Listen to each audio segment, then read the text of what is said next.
Very busy show here on Morning Live for today. She's out in the northwest of Johannesburg in Cosmo City, where construction there began in 2004, and they are focusing in on houses. Early on she chatted to one of the beneficiaries of the houses, a lady that is so happy with actually having the opportunity to have a roof over her head as well as having a legacy to leave for her children. Palesa, good morning to you once again. A very good morning to you, Valen. Once again, indeed, that's most definitely the mood here. Everyone is so happy, especially the beneficiaries of the houses here. We are still at Cosmo City multi-purpose complex. You can probably see the background behind me. There are schools.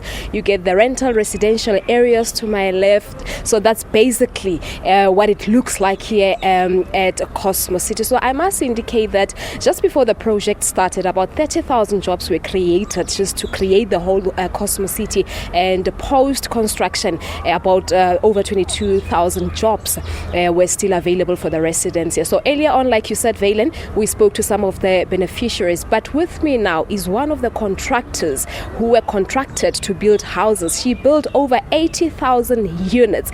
You know, Mam Thandi, she is Dr Thandi Ndlovu. When I saw you coming out of the car, I said, wow, this lady is so well dressed, only to find out you're one of the contractors. What happened to your overall? Thank you very much, Palesa. Well, we say to ourselves as women in construction, we must wear the overalls on site, and when we have grand occasions like these, we must appear dressed up. So thank you very much for the compliment. It's a pleasure, Dr. Ndlovu. Now tell us, where did it all start, and what kind of brief did you get from the government when you were building?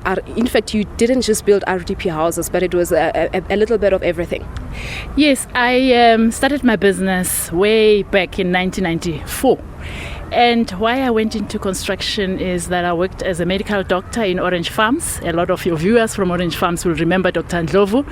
And in the course of doing work with the community, I realized that a lot of the conditions that were there, medical conditions that were there in the community, be it diarrheal diseases with the children or bronchitis, chest infections, they were really a function of the accommodation that they were living in. The shack becomes too hot in summer, too cold in winter. And so that's how I started talking to the women. They had a very strong women's network. I started talking to them about this government project that is to build houses for poor people. And the rest is history. 3 years into my medical practice, after having trained for 9 years, I dropped medicine and I went into construction, and I've been doing this for the past 19 years. And how has the journey been? Has it been easy, or do you at times come across glitches? Wow, it's been hard. It's been hard, very hard. Like everything else in our country, you're black, you are female, you are a medical doctor. The first few years I had to prove myself to the industry in the first instance. And but I must say that I was lucky because I was given opportunities by the Department of Human Settlements. It was called the Department of Housing then. And I always boast that I'm one of those people who've walked through maybe 5 ministers of housing and now the Minister of Human Settlements. And so for me, the plus has been, and what has made me succeed, and a lot of women out there who are in construction succeed in the area of human settlements, is really the support that we've received both from government and from communities, from municipalities, because it's a very difficult space to be in. I did allude to you earlier on that you're dealing not just with the issue of housing or putting a roof over people's heads.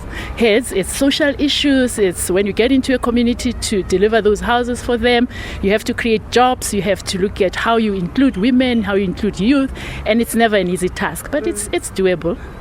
Now, I've just mentioned that you've built over 80,000 units. Mm-hmm. How long did it take you? And like I was asking earlier on, what kind of briefing did you get from government? Well, we usually when you get a brief from government, it's because you've either responded to a request for qualification, or in our case, when we started, it was really taking to government a proposal. My very first proposal to government, and it wasn't a tender. It was me going to government to say, I think this thing can be done differently. You can, while you are giving these houses to our disadvantaged communities, be able to impart skills, do training, and get them involved in their own process of building houses. The first proposal which I presented to government 19 years ago also included what other economic activities you can have in the course of building these projects.